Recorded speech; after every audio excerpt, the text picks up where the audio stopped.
under the coalition. I call the member for Shortland.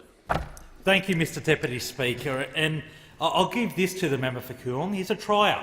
He keeps bowling up. He keeps trying. He's a trier. He's a stayer.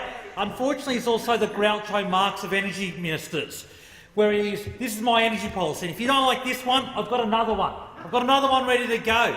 And he's had 5 energy policies in 2 years. 5 in 2 years. He's had 3 in 7 days. He's had 3 in 7 days. Since Tuesday of last week, when he had his triumph in the party room, the triumph, we had neg draft 1, neg version 1. Then on Saturday, we had neg draft 2. Saturday we had neg draft 2. Then by Sunday night, we had this other thing that they can't describe. They refuse to give us the legislation for. But just imagine that. He's the minister who's had 3 policies on energy in 7 days. 3 policies in 7 days. I admire his perseverance, but I've got to give him points down for his policy coherence, because it's appalling. It's abject surrender after abject surrender. And how would you be if you're the Prime Minister, the current Prime Minister, the member for Wentworth, looking up at his ceiling at 4 a.m. in the morning on Monday morning, a man in 2009 who had a legacy saying, "I will not lead a party that's not committed to taking action on climate change." 4 a.m. in the morning on Monday morning, when the demons of the soul are confronting you, he's looking up at the ceiling saying, "I will surrender to the member for Ringa. I will surrender. I will enact his policy and completely walk away from any commitment to emissions reduction." Just think of it. It's rare to see someone's soul ripped out before your eyes. But that's what we saw on Monday in this place with the Prime Minister. It's rare to see it, but unfortunately that's what we saw. A man who destroyed his legacy, his one remaining legacy being committed to taking action on climate change, just to hold on to power for, at the moment, somewhere between 3 days and 2 weeks, depending on whether the member for Dixon moves on Thursday or whether he moves in September. Just think about that, junking your legacy to sit as Prime Minister for 2 more weeks. And that's a tragedy, but it'd be a minor tragedy if it didn't impact on anyone else. It'd be a minor tragedy if it didn't impact on anyone else. But unfortunately, it affects every single person in this nation.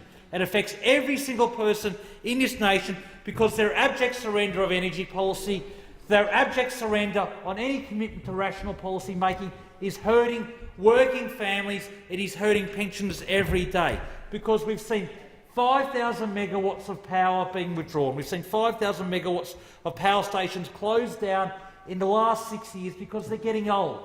They're at their end of their natural life and they're closing down. But we've seen very little replacement because of the energy policy uncertainty in this place, because they have had no energy policy for the 5 years they've been in government. And what's the result of this? What happens after that? We've seen wholesale electricity prices double under their watch. Wholesale electricity prices double under their watch, and in the last 2 years alone, we've seen a 30% increase in retail power prices. They talk about the last quarter, but they don't mention the 2 years before there, where we saw a 30% increase in retail power prices. And that affects families and pensioners right now. Right now they're feeling it. I have the honour to represent the town of Windale, which is the poorest town in all of New South Wales. Those are people who struggle every day to put food on the tables for their kids, and they're facing 30% higher power prices because the fossils in the Liberal Party room can't give a decent policy, can't accept a decent policy. So we've now got a ridiculous stage where not only have they surrendered, they won't even give us draft legislation on whatever their policies of the day.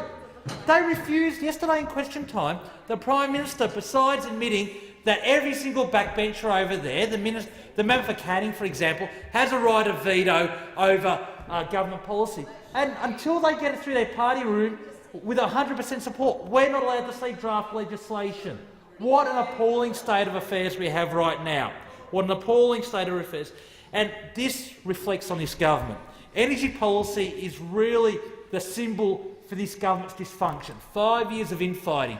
5 years of surrendering any policy principle that gets in the way of holding on to power, just to stop Labor, who's got a committed plan to reduce power prices and reduce emissions. So, Mr Deputy Speaker, this MPI is very important because it symbolises this government's moral bankruptcy.